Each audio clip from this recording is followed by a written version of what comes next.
Welcome back, traders. Hope you tuned in live for that Fed nail biter we previewed yesterday, where the third cut landed right on cue, but with enough dissents to keep the tape humming through close.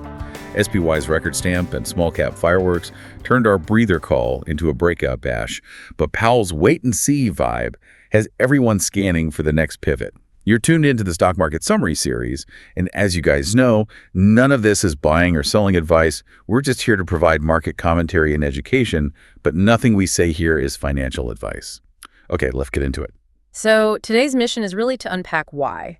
Why did the market basically ignore that slightly more cautious guidance from the Fed and just decide to celebrate? Exactly. We need to connect these technical breakouts, especially in financials and small caps, to what's really going on with monetary policy. And those breakouts are key. They really were. The index reaction was just so powerful, so broad-based.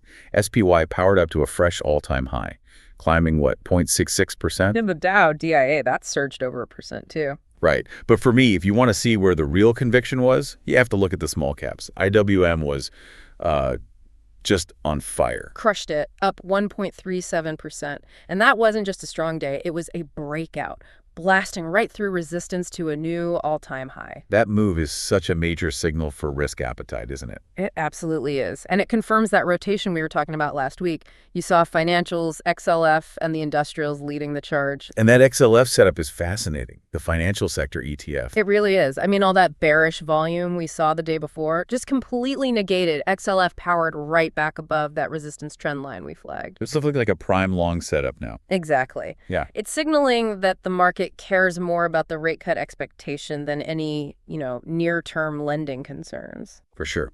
But let's anchor on one specific setup. First, solar, FSLR. That was just a classic continuation play. Textbook.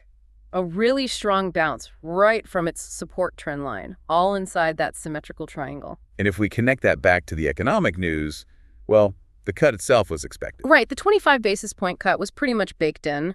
The real story, though, was the dissension inside the Fed, that 9-3 vote split. That's a lot of dissent. It is. And it reveals these lingering hawkish concerns about inflation, maybe fueled by those tariff pressures we mentioned. But the market just shrugged it off. It decided the cut plus the upgraded GDP forecast to 1.7% was more than enough good news. Yep.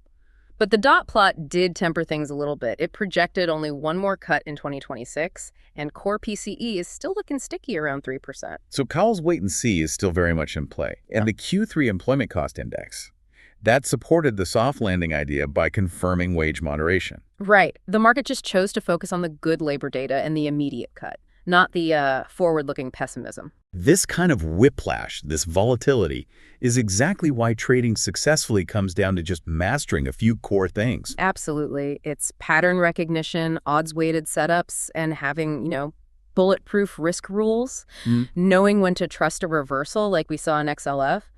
That's the difference maker. That's such a crucial point. And for anyone listening who wants to really master those patterns and build confidence, that's exactly what our mentorship program at Grok Trade teaches, in depth with live coaching until your investment is recouped. It's about building real skill.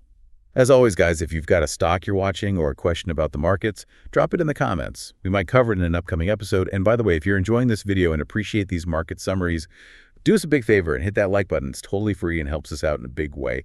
And click subscribe too, so you don't miss a beat. You can always unsubscribe later. And speaking of stocks to watch, Lemonade, LMND, is still coiled up right inside its ascending triangle. It's sitting exactly at the apex. That's a pattern that shows really consistent buying pressure, right? Holding it tight. Exactly. It suggests institutions are loading up before a big directional move. We just need to watch the volume for the trigger. Okay, switching gears a bit. Crypto? BTC is taking a little breather. Yeah, it's sketching out what looks like a bear flag, down about 0.8%. But the interesting thing here, the intrigue, is the volume. It's actually been increasing on the upswings. Which is counterintuitive for a bearish breakdown, so we have to watch that higher swing low very, very closely to see if there's real conviction. Meanwhile, metals love the rate news. Oh, they rode that wave perfectly. SLV, the silver ETF, gained 1.63%. It's a nice follow-through from that high base breakout we highlighted last week.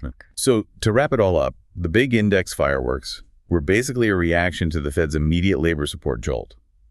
The market pushed 2026 concerns aside and just leaned into the risk-on rotation. So let's leave you with this question. LMND is sitting on the edge of a massive move. How do you see it breaking that apex? Hit the comments with your take, and we'll unpack it fresh tomorrow. Have a great rest of the day. And we'll catch you in tomorrow's market summary.